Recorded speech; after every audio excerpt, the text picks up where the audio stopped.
Kinabahan ako. Gaya ng sinabi ko kanina, hindi ko nga gaano natapos yung pagdarasdasal ko. Diyos ko. Dahil bukod sa anxiety sa kandila, bahay ko na lang sisindihan. Nakita mo ba? Marang may lumabastangan sa mga letra ng pagkakakilanlan kay daddy. Kaya mega report ako sa opisina. Sabi naman ng opisina, nakita mo yung sitwasyon, di ba? Parang, minarkahan ng kung ano.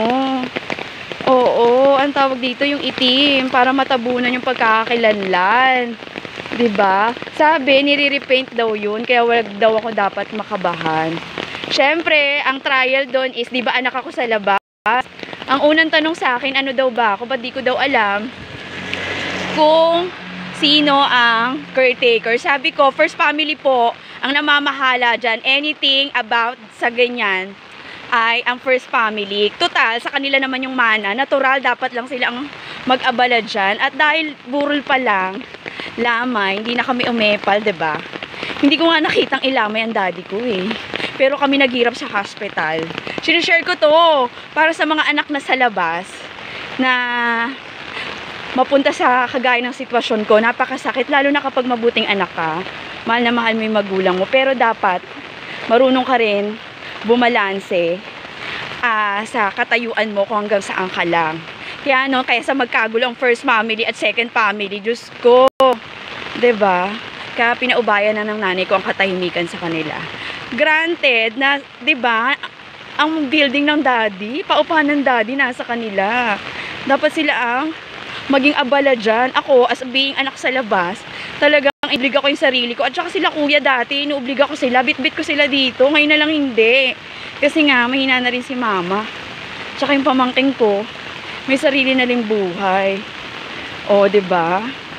Ang hirap. Pero kinakaya ko talaga. At nagre-represent talaga ako ng pagiging anak ko sa labas. Kasi sinabi ko, anak po ako sa labas. And this is our situation, blah, blah, blah.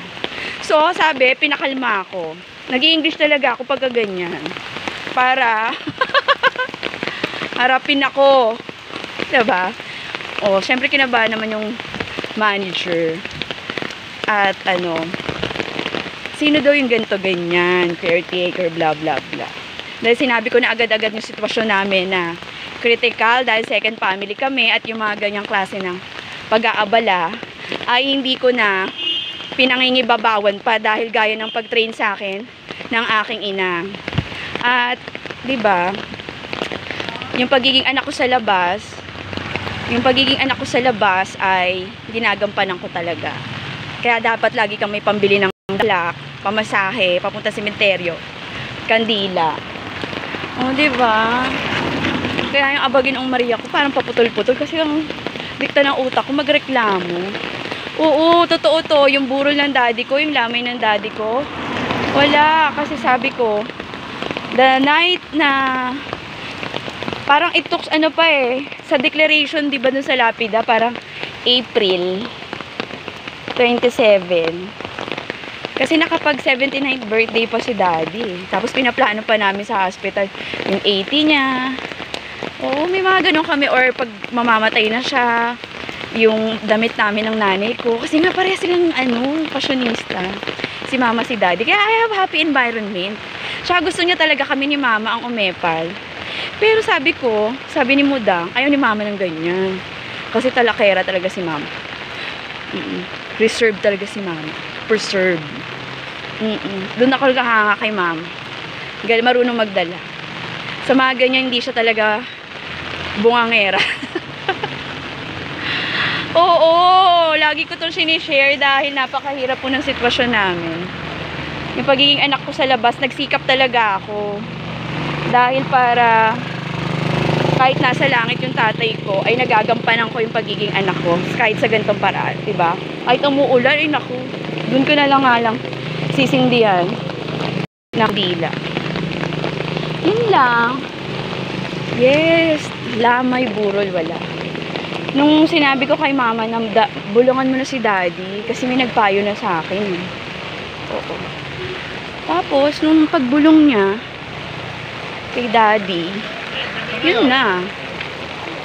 Parang it took 2 months pa eh. Basta May kami nagtanong dyan ulit sa opisina kung ganitong pangalan, probably saan pwedeng ilibig. Kasi alam naman namin Lahat. Natag lahat sa papeles na ni daddy sa amin. Yung mga yaman niya. Oo. Pero laki ako sa hirap. Yun lang din ang parang naging yaman ko sa data ko na hindi ako pinalaki ng daddy ko na waldas. Pero masagana. Lagi ko inuulit-ulit. Kasi masarap ulam namin. 3 putahe. Yes.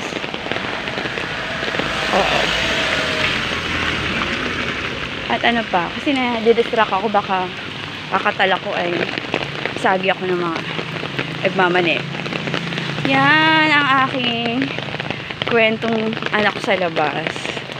Yes. Kaya, alam mo, kapag anak ka sa labas, magsumikap ka. Huwag kang umasa sa kung meron man yung tatay mo, wag umasa. Kasi ako wala akong minano.